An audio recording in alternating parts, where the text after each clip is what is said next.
Bom dia a todos, meu nome é Felipe. Bem-vindos a mais um episódio do Ginecologicamente Falando, e hoje nós vamos dar sequência ao assunto de sexualidade na gestação e no puerpério, continuando a nossa conversa com a professora Marlise Royal. E agora eu queria abordar outro assunto, Eu queria começar perguntando sobre outra questão.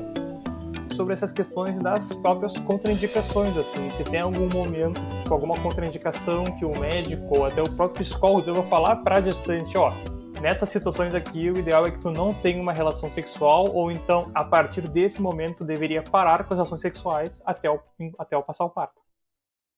Isso, falando das situações assim médicas, tem muitas, e acho que elas têm que ser relatadas para as pacientes. Caso de perdas, estão com ameaça de abortamento, dores, tem que ser falado e ela tem que saber que só após uma consulta o médico diz: não, tá tudo bem, não dilatou, estás bem, os batimentos estão bem, tá tudo bem, podes voltar e podes ter vida sexual.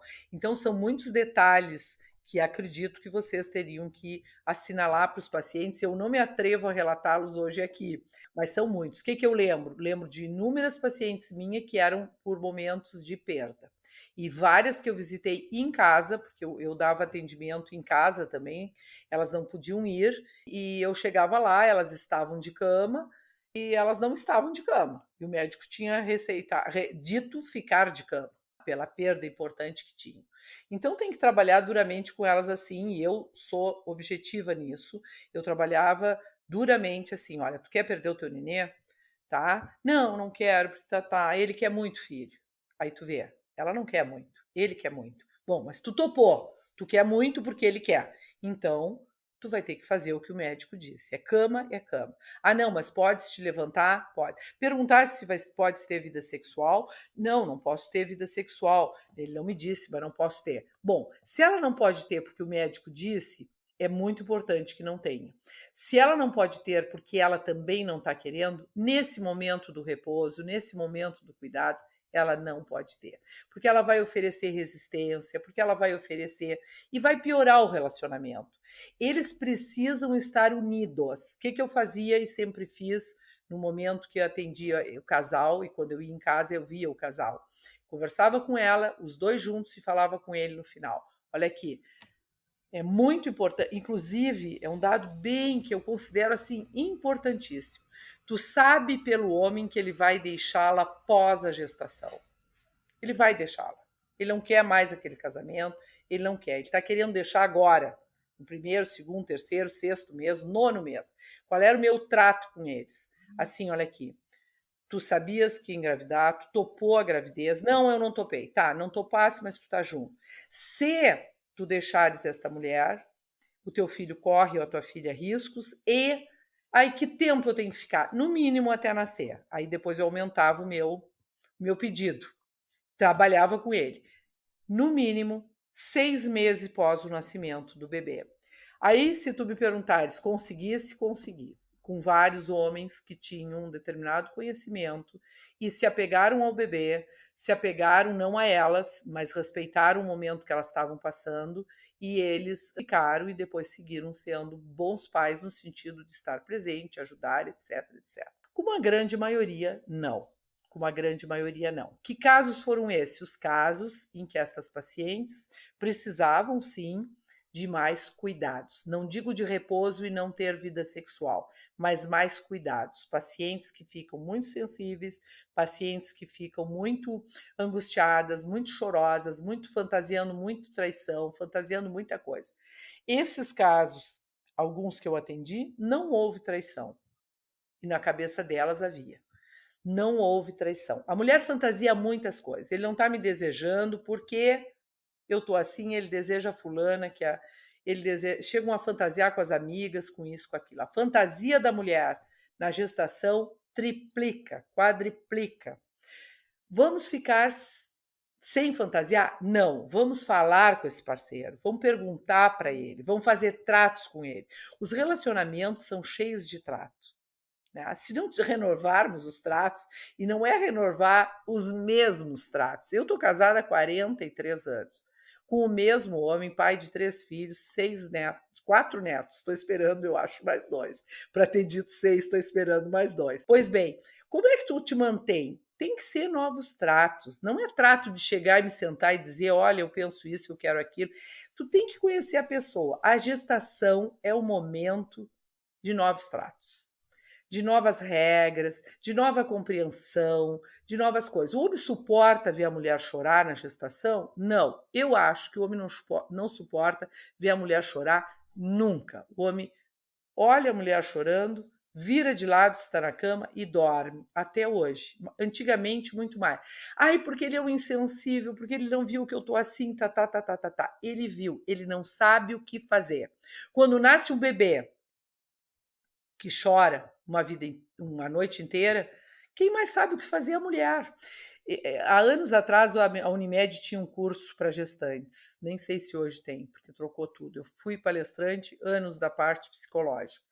Doutora Graça, doutora Graça Guidotti era a organizadora desse curso. O curso era ótimo. Uma vez eu saí de lá, todo mundo me conhecia por outras vias, né, de trabalho, de vida, e saíram de lá e disseram, Marlise, estragasse com o meu puerpério, mas ria um pouco porque me conhecia.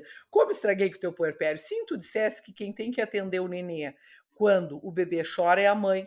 E não vou dizer que não é a mãe. Adianta um pai prestativo levantar, pegar o bebê, alcançar para a mãe, para ela amamentar, dura 1 hora a amamentação. Mas ele vai fazer o quê? Dormir, descansar. Se tu precisa, tu chama ele. Olha aqui, fulano, eu não aguento mais, estou dormindo em pé, segura o bebê um pouquinho, muda o bebê, troca o bebê, vamos dar uma mamadeira, vamos não sei o quê, vamos. É outra história.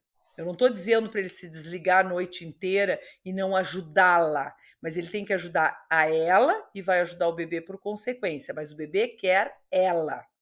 A mãe precisa estar saudável para parir de um parto normal, a mãe precisa estar saudável para parir através de uma cesariana e ela precisa de cuidados de quem? Deste homem que está com ela, desta família que está com ela. Podemos contar com as famílias? Nem sempre. Podemos contar com esses homens? Nem sempre. Não tendo essas figuras masculinas, vamos contar com quem? Com uma avó, com uma tia saudável. Eu lembro outra situação de parto, eu ia muito nos partos, porque eu conheço os ginecologistas mais velhos aqui da cidade, mais velhos, desculpem eles, mais experientes aqui da cidade. Então, o que acontecia? As minhas pacientes, que eram poucas, não eram muitas, quando iam para o parto eu assistia. Eu lembro direitinho uma vez que a menina não era casada, mas o rapaz estava junto. A mãe foi e estava médica, eu e a mãe, numa sala pequena. E a guria me olhou e disse assim, Marlise, a mãe tem que sair.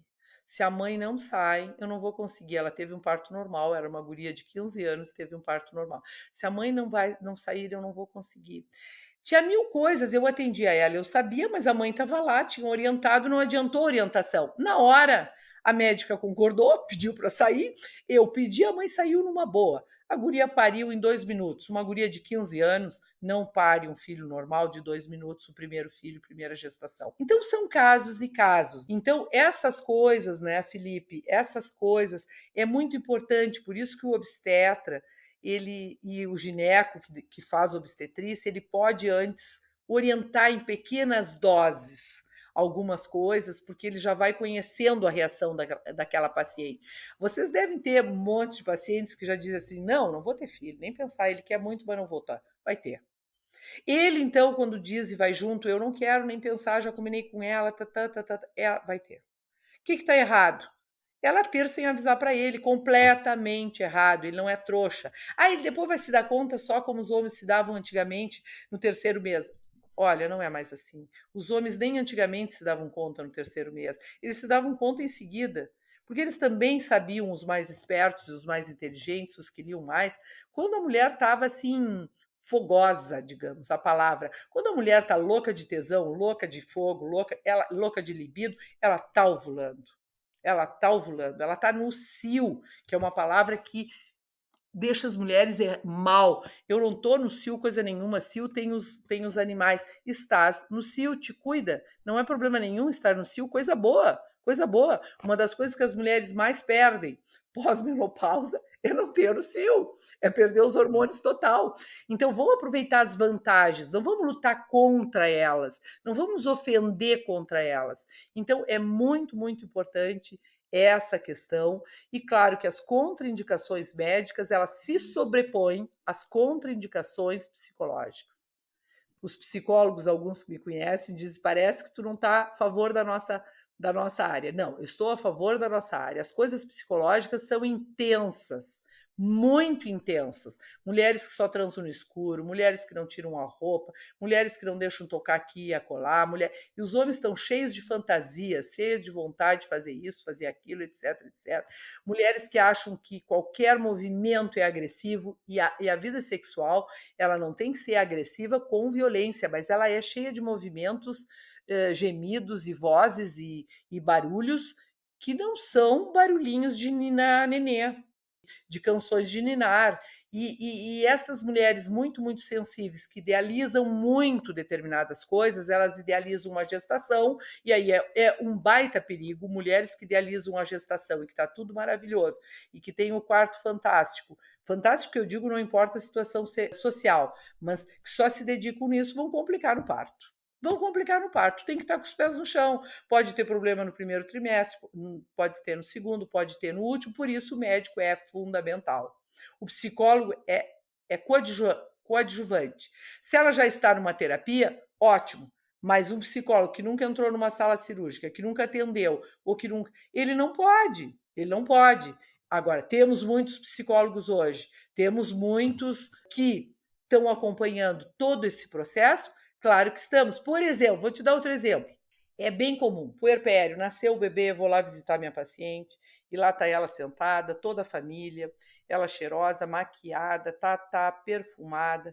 Chega a Marlise lá, ela deve dizer assim: que pena que a Marlise veio. Dou um jeito, fico um pouco, converso, tutu, tá. E quando a família sai, peço para sair e digo para ela assim: fulana, tu te esqueceu. O bebê tem que sentir o teu cheiro. Ele não tem que sentir perfume nenhum. Tu tem que estar com a boca sem batom. Tu tem que estar com o rosto sem base. O bebê se relaciona pelo cheiro, pelo toque, pelo teu cheiro. As memórias mais intensas que nós ficamos toda a nossa vida é o cheiro da nossa mãe, é o cheiro do nosso pai. Então, fulana, ai, Marlise, é que a fulana quis que eu me arrumasse. Tá, eu sei, a gente fica assim, toda horrorosa quando nasce o bebê. Então, penteia o cabelo, te senta, bota o pijaminho ou a roupinha assim, assim, tá, mas espera para te maquiar depois. O bebê tu tem que beijar o teu filho, cheirar o teu filho, deixar ele te cheirar. Quando ele tá no teu seio, ele te cheira, ele te lambe. Ah, ele não mamou nada. Sim, ele não mamou nada, é assim, ele não mamou nada. Ele só lambe ali, ele está estimulando, ele está estimulando.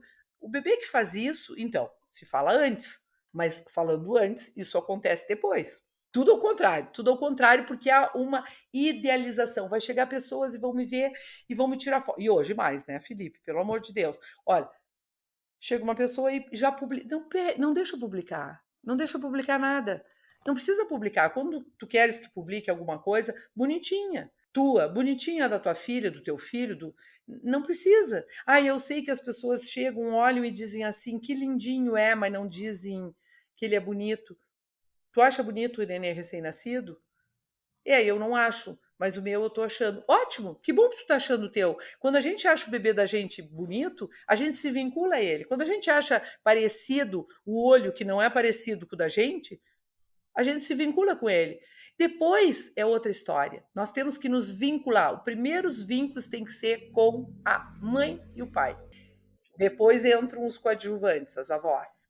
E já vi muitos vínculos que a avó faz tudo. Ali na hora, tirou da mãe. A avó faz tudo. Uma coisa é fazer se a filha está precisando, se a filha não pode sentar na cama, se a filha não pode caminhar, se a filha está com dor, se o genro não está ali. Se não é assim, pegou, entregou. É cumprido isso? Não é. Mas é importante que nós, profissionais, trabalhemos com o que é correto para que esse vínculo se dê. Tem muitas crianças que o primeiro vínculo é feito com a avó, é feito com a tia, e não por incapacidade da mãe, por tirar-lhe esse lugar, ou porque não tiveram o seu, não estão se dando conta que tiraram o lugar, Quem escuta e não é da área, por favor, não entendo que eu estou crucificando essas pessoas. Mas é importante que o profissional que chega tire o bebê do colo dessa pessoa e entregue para a mãe. Ah, mas eu recém peguei. Não tem problema nenhum. Deixa ele ali com a mãe um pouquinho. É uma mensagem que se dá sem se falar nada. Deixa ele ali um pouquinho, o bebê precisa. Agora, a mãe está exausta, é diferente. A mãe está cansada, a mãe está mal, é diferente. O puerpério, o fundamental, já que estou citando tanto o puerpério, eu acho uma época muito perigosa. Muito perigosa. A mãe quer estar em seguida bela, faceira, magra, sem barriga, entrando nas roupas. Não vai entrar. É raridade entrar nas roupas. Leva uma roupa bem grande, porque não vai entrar. É raridade. Sai inchada. O útero demora quantos anos para voltar ao normal? O corpo demora, fora o que engordou, e mesmo não tendo engordado. Então há uma idealização da supermulher. Eu tenho que estar ótima e atender o meu filho, atender o meu marido e as visitas que chegam. Não, as visitas o teu marido atende. As visitas, se tu tem mãe, a tua mãe atende. Ou a outra avó atende. Tu não atende as visitas, tu atende o teu filho, o teu bebê. Por quê? Porque este bebê precisa, neste primeiro mês, se vincular à mãe. Se esta mãe não se vincula a ele, se ele não se vincula a ela porque ela não está vinculada, ou por motivos do bebê, que eu já vi, ele não quer, ele foge da teta, ou seja, mamadeira, várias coisas, esta mãe tem mais tendência à depressão puerperal. A depressão puerperal pode ser leve e pode ser muito, muito séria. E aí, mais coadjuvantes precisam entrar em cena. Muito mais coadjuvantes. Mais consultas para o médico, mais isso, mais aquilo. É bem complicado. E bebê que se vincula à mãe, todo o primeiro ano. Mas vamos falar de 6 meses. Ótimo. Vai estar sempre vinculado à mãe. Começou a falar, só me chama, que bom. Querias que ele chamasse quem? A mim? Não. Começou a falar com 1 ano, 2 anos. Só me chama, não me deixa, tá grudado em mim. Maravilha, parabéns, fizesse um bom vínculo. Ah, mas é super cansativo. Bom, divide a tarefa com alguém, não tem problema nenhum. Divide a tarefa com alguém. Até os 5 anos é o outro desenvolvimento fundamental. Fundamental para todos os vínculos, para toda o nosso cérebro, para toda a psique. Ah, depois então não tem nada de. Tem modificação, tem coisa, é salvador depois. Mas antes é fundamental. Fundamental. Depressão puerperal pode ter a mulher, pode ter o pai. Hoje temos vários estudos. A Católica tinha e deve ter ainda uma pesquisa muito grande sobre depressão puerperal masculina. Depressão puerperal era muito pesquisada no serviço que eu estava, em Montevidéu, seguiu sendo pesquisada e segue e ficou o foco, mas estes homens se sentem abandonados. As visitas, quaisquer que sejam, nem aquelas para trazer presente, elas só enxergam o bebê, não enxergam mais a mãe. A mãe saiu de cena e não enxergam o pai nem aqui nem na China. As mães têm queixas dos pais. Ah, ele não se acorda, ele dorme que nem um chumbo, ele não deu bola, eu chorei, eu tô toda mal, não tenho tempo de tomar banho. Mãe não tem tempo de tomar banho. Como é que toma banho? Bota o filho ali, toma o banho. Ah, mas eu não tomo mais aquele meu banho maravilhoso. Um dia vai se tomar. Um dia vai se tomar. Não se toma mais o banho maravilhoso. Ah, eu tenho babá, posso tomar? Ótimo, perfeito. Nada contra, mas se a babá atender o teu filho antes de ti, ele se vincula a babá. Isso é a sobrevivência. O bebê tem que se vincular a alguém para sobreviver.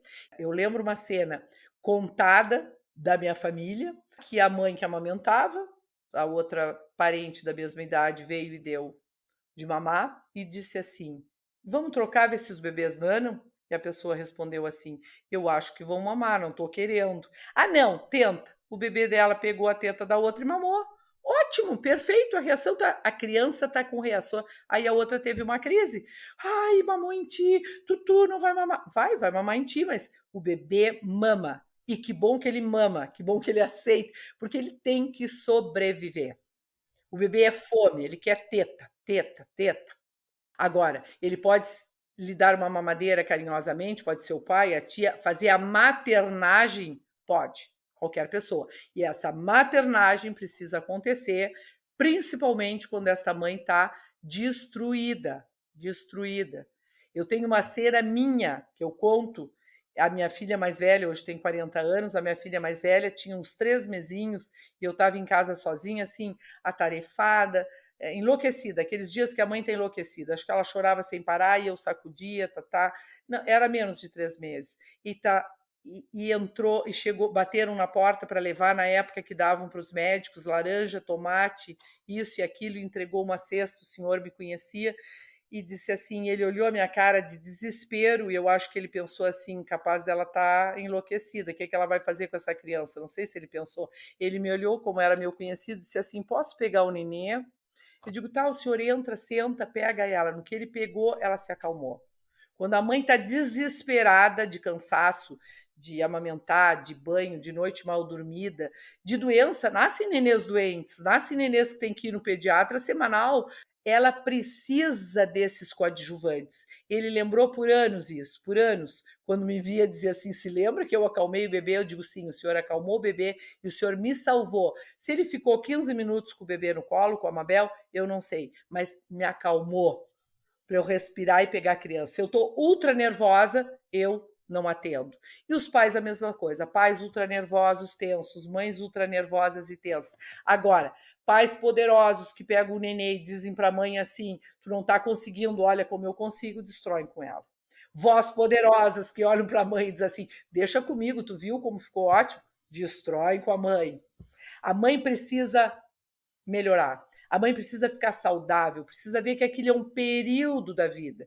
Os bebês crescem muito em seguida, mas demoram a crescer. Demoram 1 ano para caminhar, 2 anos quase para falar, 5 anos para entender várias coisas, 7 anos era antigamente para escrever, e aí anteciparam 6 anos para escrever. É uma eternidade. É uma Aproveitando que eternidade que tu se já precisa mencionou essa cuidar de um parte filho. dos cuidados intensos com o bebê e às vezes até privação de sono, dificuldade com a alimentação que, claro, né, destrói a mãe às vezes, né, gera sintomas depressivos. Como é que vamos supor, não só, claro, né, pensando em sexualidade seria mais uma função do parceiro, mas não só o parceiro, mas a família ajuda ela a superar essa fase, retomar as atividades, retomar até a sexualidade dela no meio de tantas mudanças que ela passa. Importante, muito importante isso, Felipe, que tu disse, porque assim, ó, vai ter novamente a recomendação médica. Eu lembro que eu gravei em pequena, ouvia as mulheres amigas da minha mãe dizer a famosa quarentena para depois ter quarentena de 40 dias, para depois ter vida sexual e que muitas não cumpriam. Por que que não cumpriam? Não cumpriam porque podiam ter vida sexual antes. Mas assim, hoje, o que que a mulher deveria e o parceiro perguntar para o seu médico? Quando retomar a vida sexual? Se ela não pergunta, o médico informa na saída. Porque temos aqueles que vão ter em seguida do parto, por serem violentos, agressivos, exagerados, afoitos, o que quer que seja, e não vai ser bom. De um parto normal não vai ser bom, de uma cesárea também não, etc. E vamos ter aqueles que não vão ter mais por 6 meses, não é 40 dias. Então, acho que elas precisam saber muito bem a indicação médica. A indicação médica. Elas vão ficar com um sangramento, esse sangramento atrapalha muitos casais. Os casais que têm uma determinada compreensão e elas usam protetor, que seria o protetor intravaginal para não sangrar, eles vão ter, ou vão ter outras carícias. Mas é importante que elas retomem o quanto antes, com os cuidados necessários, com o cuidado de não engravidar, e elas precisam saber que não vão engravidar por um período. Qual é o período esse dito em números, em dias, mais ou menos, nada é preciso, porque existe um mito em relação a isso, que é assim, ah não, eu engravidei, em seguida que nasceu, eu tenho 3 filhos na corrida, 4, porque eu engravidei justamente naquele período. Sim, mas qual foi o período? Qual foi o período? Não é um período assim de uma semana, ou não é um período. Então, vamos ver com o profissional médico, que é o maior habilitado para isso, e isso vai ser verbalizado. Eu diria assim, tendo perguntas ou não tendo perguntas. Vamos deixar anotado para elas, porque a gente sai de um parto e sai de uma cesárea zonza. Tudo que o pediatra explicou, tu não grava nada. Tudo que o médico explicou, tu não grava nada. Então, não custa deixar um papelzinho e dar para a pessoa que vai guardar ali umas orientações básicas disso até da vida sexual. Agora, novamente eu repito, não tendo contraindicação, pode retomar no momento que esta pessoa foi liberada pelo médico, a gestante. E com as orientações propícias de como vai se cuidar de, bom, ela vai o que fazer depois? Ela vai tomar contraceptivo, ela vai usar o que ela vai usar, o que esse homem vai usar. Uma grande queixa das mulheres sempre foi que ela que tem que fazer tudo. Ela toma remédios, ela cuida, o homem não quer usar o preservativo, o homem não quer usar isso, o homem não quer usar aquilo.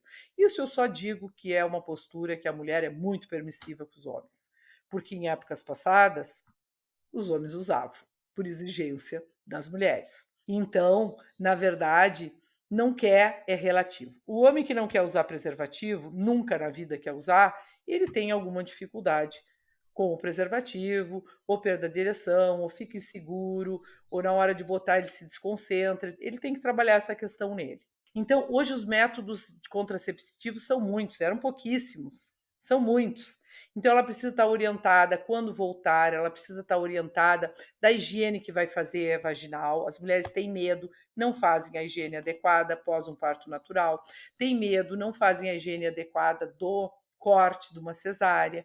As mulheres têm medo de várias coisas, que vai doer, que vai doer, vai doer. Então, tem que ser orientado que a higiene é muito simples, não é nada de né? E ele, se possível, ouvir junto, uma pessoa que está junto ouvir e as consultas depois. Agora, novamente eu digo, a vida sexual saudável ajuda a aproximar, ajuda a autoestima, ajuda a ter prazer. O prazer sexual é definido como um dos maiores prazeres, o orgasmo, um dos maiores, se não o único prazer, muito, muito intenso do corpo, porque ele é cerebral, ele é de todo o corpo. Amparo Caridade, até ela é psicanalista, ela é antropóloga, ela descreveu num livro dela exatamente, mas melhor do que eu estou falando agora, exatamente isso.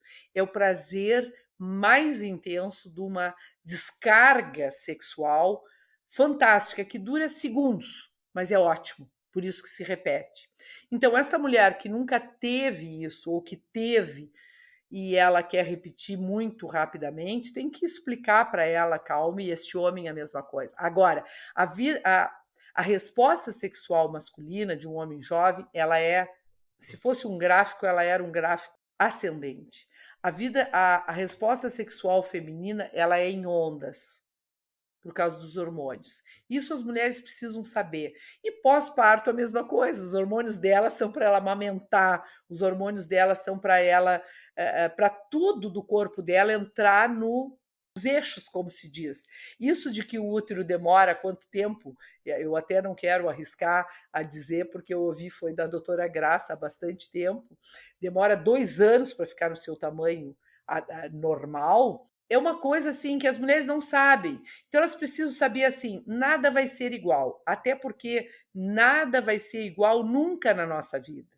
Nunca. Eu dou sempre um exemplo básico, porque em todas as épocas as mulheres quiseram emagrecer. E houve uma época que as mulheres botavam a foto, tinham 30 anos e botavam a foto de 17 ou de 15 na geladeira, que é o lugar que a gente abre toda hora, né? Vou ficar assim. Não vamos nunca ficar assim. Nunca. Tanto que quando encontramos um colega da. Eu já tive essa experiência, um colega do colégio, da infância, a gente olha para ele e leva um susto assim. Bah, é tu? E ele olha para a gente e leva um susto. É tu? Eu acho graça, rio e digo, nós devia estar de crachá. Porque nós mudamos, nós permanecemos muito tempo sem umas mudanças tão notórias, mas a gestação traz uma mudança muito notória, muito grande, corporal, física. Os homens também, quantos homens eles engordam tanto quanto a mulher, falando no engordar, eles ficam mais sensíveis. E eles também têm aqueles focos, assim, eu digo sempre assim, ó, converse o casal, porque quando tem aqui, as mulheres têm mais, né? O grupo das mulheres que se queixa de um puerpério, do choro do marido, isso isso conforta um pouquinho, mas acende a chama de que tá tudo errado, que não deveria assim, deve ter um santo homem que faz tudo ao contrário. Até tem, mas é um. E ele faz tudo porque a mulher não faz nada. Bom, e os homens fazem menos isso, mas em alguns momentos eles compartilham aquilo. E aí dá um incêndio na relação. Ah, tu tá fazendo pouco, olha como eu faço muito, o outro. não tem que falar dos outros casais. Cada mulher é uma, cada casal é um, cada vida sexual é uma. A pessoa às vezes não fala da vida sexual com seu parceiro e fala com as amigas, fala com a mãe, fala com a sogra, fala com a tua mulher, fala com o teu parceiro. E hoje temos, que não é o foco, mas temos essa gama de casais que vão para a reprodução, que são casais homossexuais, sejam femininos ou masculinos, que fazem a fertilização em um deles, ou que doam o seu esperma, no caso de homem, e que adotam, e que são pais, e estão sendo pais muito bem, porque eles fazem a paternagem e a maternagem. Agora, bebê precisa maternagem, que é toda aquela coisa do colo, do olhar. Ai, o meu bebê não me olha nunca. Bom, as mães já ficam hiper assustadas, porque os bebês que não olham são bebês que podem ter autismo. Para aí, tu fala enquanto tu amamenta com ele ou tu tá na televisão ou no celular? Ah, é, mas eu tenho coisa para resolver. Resolve depois. Se tu falar com o teu bebê, ele conhece a tua voz, que ele já conhecia, ele conhece o teu cheiro, ele te enxerga. Ele enxerga como? Dizem que ele não enxerga nada, ele vai aprimorando o enxergar dele, porque essa é a distância que ele enxerga. Seio, rosto. Então, isso tudo tem que esmiuçar. Agora, dá tempo numa consulta, talvez os obstetras fiquem muito irritados com o que eu estou dizendo. Eu acho que às vezes não dá. Então, eu acho que podia ter um bilhetinho assim, bem prático, porque quando elas vão para a internet pesquisar, as pesquisas podem não ser muito fidedignas, e acho que tem coisas bem práticas. Eu não estou atuando hoje muito, eu estou me desligando do trabalho, atendendo online, palestras só se for online, uma aula, ou não estou fazendo. Eu tenho enviado para algumas pessoas que me procuram e eu envio assim: segue a fulana no Instagram. E eu não sei fazer essas coisas super modernas que vocês jovens fazem, então eu fotografo, não faço print, eu fotografo e envio. Segue essa aqui que, ó, ela tem postado coisas fantásticas sobre bebê, sobre criança, sobre adolescente, sobre parto. Aí é outra. Aí é outra, porque às vezes eles querem uma coisa demais de uma pessoa só. Na minha época, nós trabalhávamos com um assunto amplo, amplo.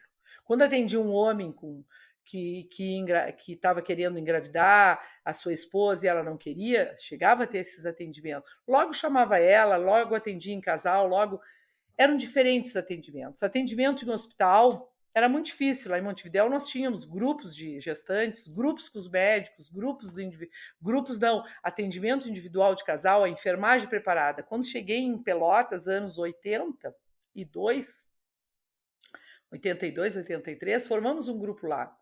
Formamos um grupo, a doutora Graça, o doutor Xuxeta, eu, trabalhávamos com os residentes da época, porque o doutor Paulo Ribeiro abriu o espaço e tinha residentes de gineco e obstetrícia.